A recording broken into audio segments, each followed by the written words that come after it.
دربار مصطفیٰ میں ٹھکانہ رضا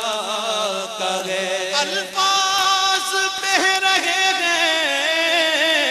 دلیلوں کی دھار پر، الفاظ بہہ رہے ہیں دلیلوں کی دھار پر، چلتا ہوا قلم ہے کہ دھارا رضا کا ہے، چلتا ہوا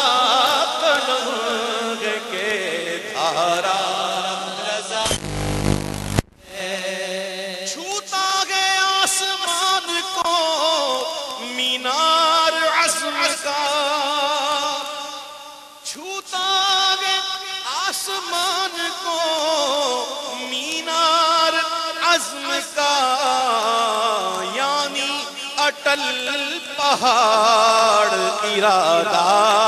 رضا کا ہے، یعنی اٹل پہاڑ ارادہ رضا کا ہے۔ آج تک کوئی ایسا نہیں ہوا جنہوں نے اعلیٰ حضرت پر علم پر تنقید کی ہو، اعلیٰ حضرت کی عبارت پر تنقید کی ہو اور وہ تنقید بجا ہو۔ غلط تو کرنے والے کرتے ہیں لیکن بجا تنقید کوئی نہیں کر سکتا اعلیٰ حضرت پر۔ کیوں کہتے ہیں شاعر ان نکتے عبارتوں سے ابھرتے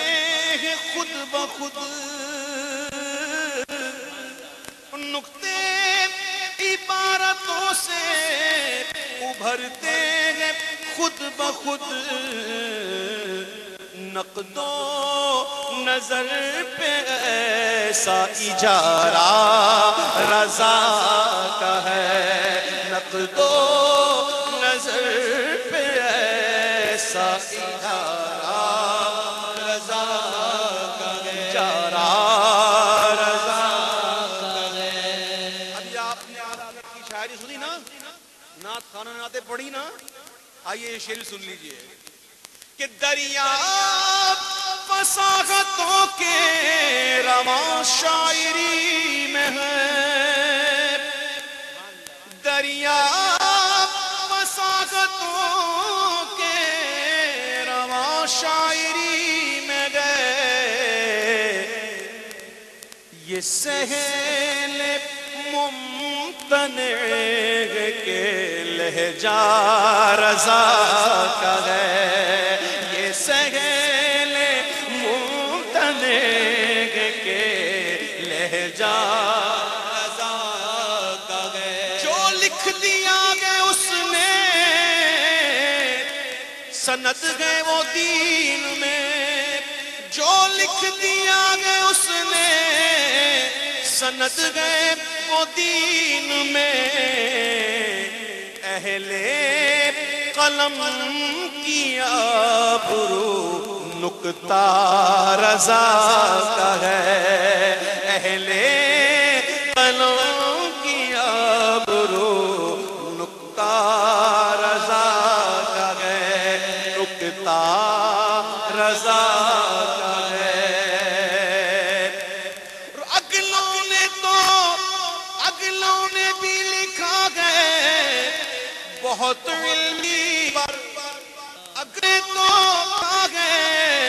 بہت علم دین پر جو کچھ گئے اس صدی میں وہ تنہا رضا کا ہے، جو کچھ گئے اس صدی میں وہ تنہا رضا کا ہے۔ مقطع جمیل نظر صاحب کا لکھا ہوا مقطع، میں قربان جاؤں ان کے مقطع پر، خدا کی قسم وہ بات کہی ہے جو حق ہے۔ اس پرفتن دور میں اپنے عقیدے کو سلامت رکھنا، اپنے عقیدے کو سنبھالنا، فرماتے ہیں ڈاکٹر پروفیسر جمیل صاحب کہ اس دور پرفتن میں نظر خوش عقیدگی، اس دور پرفتن میں نظر خوش عقیدگی، سرکار کا کرم ہے، وسیلہ رضا ہے، سرکار کا کرم ہے، وسیلہ رضا، سرکار کا کرم ہے، وسیلہ